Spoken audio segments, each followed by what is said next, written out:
చేపల కూర తయారు చేసుకుందాము. ముందుగానండి చేప ముక్కలను రెడీ చేసుకున్నాక కూరకి కొంచెం పెరుగు కానీ మజ్జిగ కానీ వేసుకొనండి కడుక్కుంటే నీసు వాసన అంటే స్మెల్ వస్తుంది కదా, స్మెల్ లేకుండా ఉంటుంది. మనం మొత్తం చేప ముక్కలు నీట్గా కడుక్కున్న తర్వాత చివరిలోనండి పెరుగు లేదా మజ్జిగ కాసిన పోసుకొని మొత్తానికి పట్టించి కడుక్కోవాలి.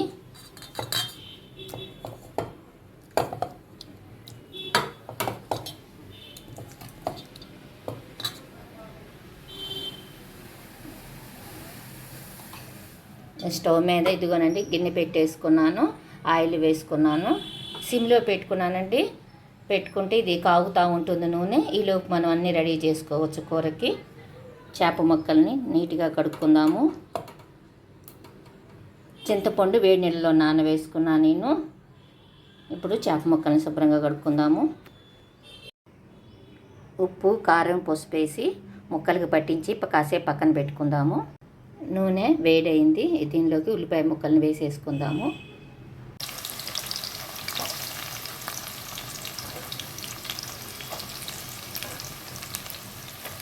పులుసుకి సరిపోను ఉల్లిపాయలు వేసుకోవాలండి.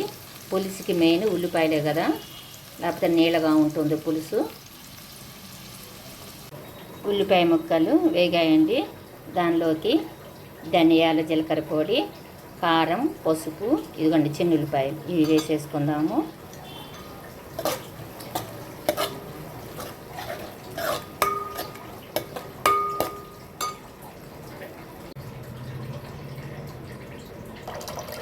మూత పెట్టుకునిక తెరలనిద్దామండి.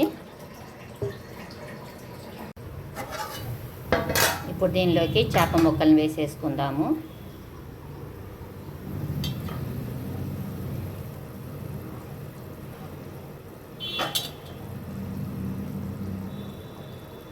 చేపల కూరకండి మెయిన్ పులుసేనండి.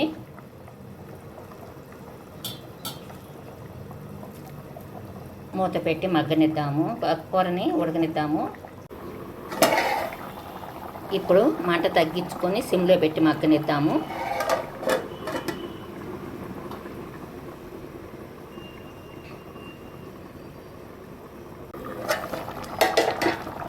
ఇప్పుడు దీనిలోకి ఉప్పు వేసుకుందామండి.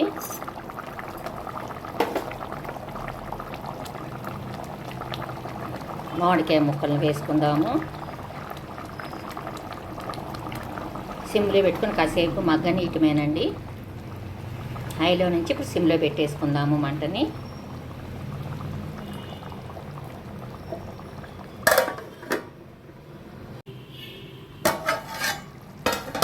కూర రెడీ అయిపోయిందండి.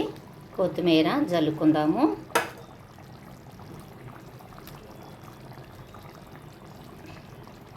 ఒక నిమిషం ఉంచుకొని దించేసుకుందాము. టమాటాలు కానీ ఏమి వేయలేదండి. టేస్ట్ చాలా బాగుంటుంది. చల్లారిన తర్వాత తింటే వేడిగా తినచ్చు, చల్లారిన తర్వాత తింటే ఇంకా బాగుంటుంది.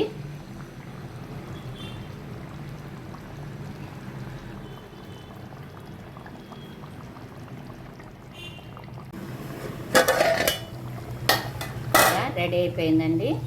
దించుకునే ముందు కొంచెం జీలకర్రనండి 2 చేతుల మధ్య నలుపుకొని చల్లుకోవాలండి.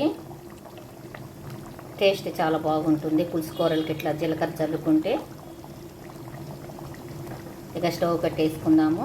మనము కూరలు మట్టి కుండలో మట్టి పాత్రలో వండుతున్నామా, స్టీల్ వాటిలో వండుతున్నామా, తెల్ల గిన్నెలో వండుతున్నామా అని కాదండి. మనం చేసుకునే కూరల విధానాన్ని బట్టి రుచులు పెరుగుతాయి. వెనకటి రోజుల్లో రకరకాల గిన్నెలు అందుబాటులో లేవండి, కాబట్టి వాళ్ళు మట్టి పాత్రలలో వండుకున్నారు. మనకి ఇప్పుడు అన్ని రకాలు అందుబాటులో ఉన్నాయండి, కాబట్టి ఎవరు ఇష్టం వచ్చిన దాంట్లో వాళ్ళు వండుకోవచ్చండి.